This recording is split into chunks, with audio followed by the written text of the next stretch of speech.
Hi అండి. ఈరోజు మనం పుదీనా రైస్ చేస్తున్నాం. దానికి కావాల్సిన పదార్థాలు: పుదీనా, పచ్చిమిర్చి, వెల్లుల్లిపాయలు, అల్లం, ఉల్లిపాయలు, పసుపు, ఉప్పు, షాజీరా, జీలకర్ర, పట్ట, లవంగాలు, బిర్యానీ ఆకు, ఆయిల్, నెయ్యి, రైస్. పుదీనా రైస్ ప్రాసెస్ చూసేద్దాం. వచ్చేసేయండి. ముందుగా మిక్సీ గిన్నె తీసుకొని అందులో పుదీనా, పచ్చిమిరపకాయలు, వెల్లుల్లిపాయలు, అల్లం వేసి పేస్ట్ చేసుకోవాలి.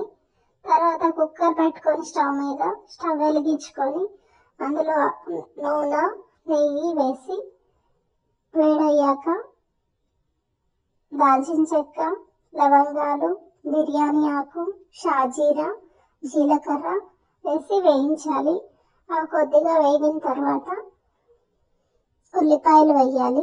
ఉల్లిపాయలు కూడా వేగిన తర్వాత ఈ పేస్ట్ చేసి పెట్టుకున్నాం కదా ముందుగా, ఆ పేస్ట్ వేసి ఒక 5 minutes వేయించాలి. కొంచెం పచ్చివాసన పోయేంత వరకు వేయించి ఆయిల్ పైకి వచ్చేంత వరకు వేయించాలి. వేగిన తర్వాత రైస్ కడిగి పక్కన ఉంచుకోవాలి. అంతసేపు నానబెట్టాలి బియ్యం. మనం కడిగి ఉంచుకున్న బియ్యం కూడా వేసేసి కుక్కర్లో వాటర్ ఎంత కావాలో మనం క్వాంటిటీ బట్టి రైస్లో వాటర్ వేసుకొని కుక్కర్ మూత పెట్టి 3 విజిల్స్ పెట్టాలండి.